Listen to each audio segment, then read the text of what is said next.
Partner! Eto na! Nagpaparamdam na naman! Ang ating Mahiwagang Burnay! Hindi naman nagkasakit si Mahiwagang Burnay, no? Hindi naman siya nagkasakit, partner, pero sabi ko mag-advance ka naman ng story. Minsan kasi magnanay na sa kakala magsisend.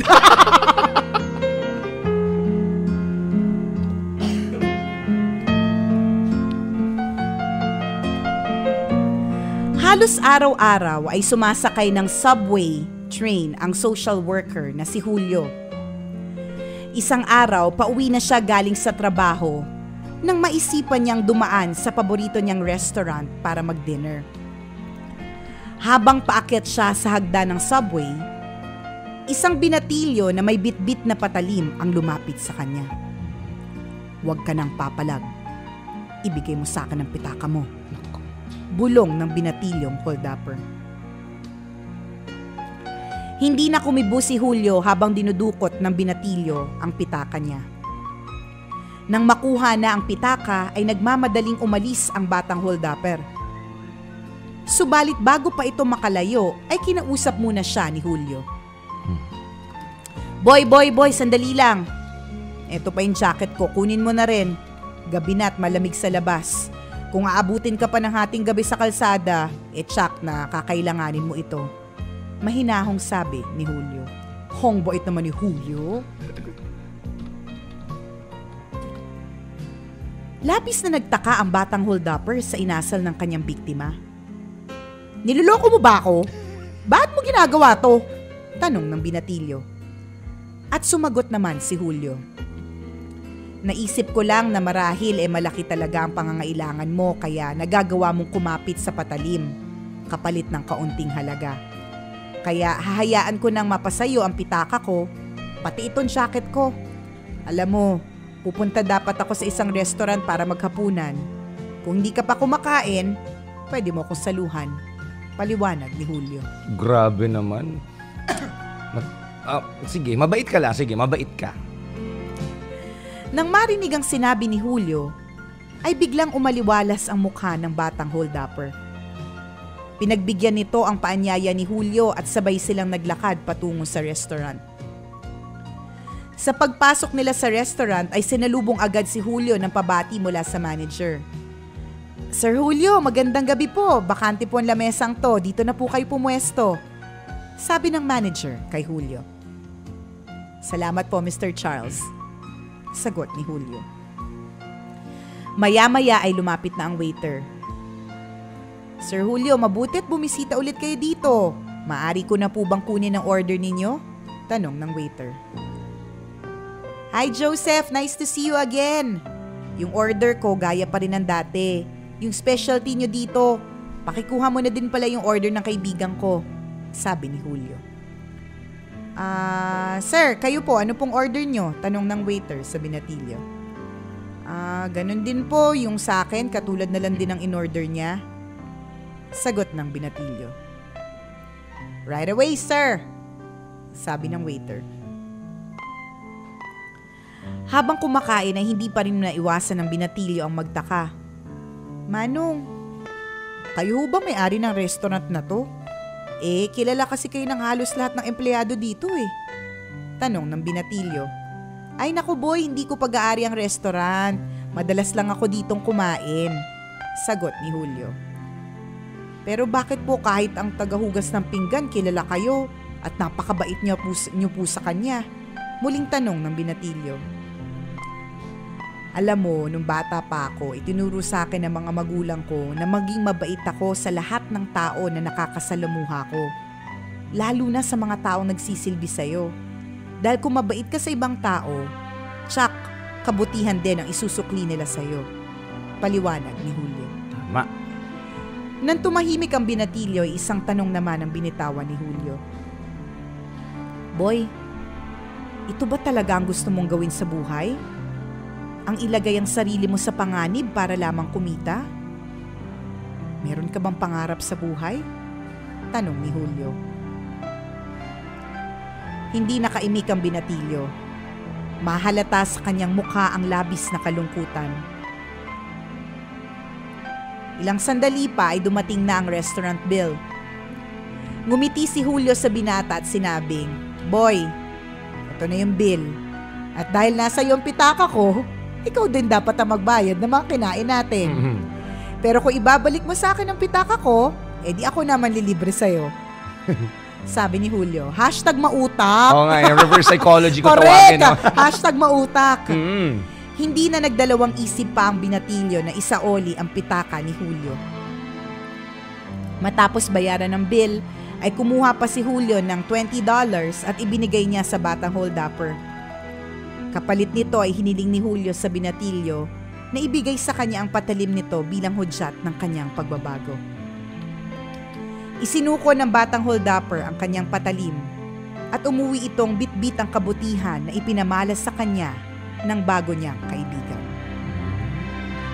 Ang kwentong ito ay hango sa tunay na karanasan ng social worker na si Julio Diaz ng Bronx, New York. Ganda naman. Ganda! It pays to be good. Totoo yan mga kaibigan. And yung paggawa po ng mabuti sa ating kapwa, may balik po sa atin, di ba? Everything we do bounces back to you. Totoo yan. So kung gumawa ka ng maganda, malamang lahat po ng kabutihan na babalik sa'yo. Yung 'di ba, kagaya niya, yung kilala ka sa lugar na 'yon na mabait ka. Correct. Simple lang yung everyday na binibigyan kanila ng compliment, binibigyan kanila ng special treatment. Reward mo na 'yun sa paggawa mo ng mabuti. Correct, totoo 'yun, 'di ba? Yung natatarant sila pa yung dahil ang bait-bait mo sa kanila, sila pa yung natatarantang pagsilbihan ka. Totoo. Hindi sila magdadalawang isip na dagdagan yung kanin mo, hindi sila magdadalawang isip na sabawan yung lagyan ng extra sara sa yung kaldereta mo. Diba? Kasi ang bait-bait mo at yung serbisyo na ibinibigay nila sa'yo, yun yung reward mo diba? Correct. Totoo yun Kapag ka mabait ka sa mga tao sa paligid mo, ang ganda at ang sarap ng sukling kabaitan din sa'yo. Correct. At pag marami ka namang kaaway, diba, lumiliit ang mundo mo. Correct. Diba? Totoo. Lagi kang may worries. Kapag halimbawa may kaaway ka, nakaaway mo yung isang tao sa restaurant, sinumbatan mo, pinagalitan mo, tingnan mo, liliit ang mundo mo kasi sa halip na pupunta ka sa restaurant na yun, hindi ka na mapapadpad doon. Tama, diba? Ito ang sinasabi natin kapag paglabas mo ng restaurant, baka katapusan mo na sa mundo. Correct. Kasi baka maaari kang abangan ng taong minaltrato mo. Nakakatakot naman yung gano'n. Abangan agad. Siguro isa pang maganda pang hugot ng kwentong ito mga kaibigan, we have the power to change people. Correct. Diba? Napaka makapangyarihan po ng paggawa ng mabuti. Tama. Isipin mo yun, diba? Dahil sa ginawa niyang kabutihan, ano nangyari dun sa binatilyong hold-upper? Diba? Nagbago yung buhay niya. Hopefully, nagbago talaga yung buhay. Hindi naman natin alam. Pero hopefully, diba, it really left a lesson na kanyang isa sa buhay. Correct. Sana mga pagkakataong yun naisip niya na dapat talaga siyang magbago. Tama. Nagkaroon siya ng realization na mali pala ang ginagawa ko. True legend. Diba? So ngayon mga kaibigan, ano bang magandang impluwensya ang pwede mong ibigay sa taong kasama mo ngayon? Diba? Negative or positive influence. Diba? Kaya kung gagawa tayo ngayon mga kaibigan ng bagay, make sure na ikabubuti po ito ng sarili natin at ikabubuti ng ibang tao. Chula luto lang halong eklabu. Let's do good things! Alam natin yan mga kabisyo na kapag ka may ginawa ka mabuti, aanihan mo rin kabutihan. Diba? Ano ba yung sinasabi lagi ng tambalan? Bakit may mga ibang taong sobrang blessed? Siguro kasi mabait sila. Correct. So kung di ka blessed, alam na this.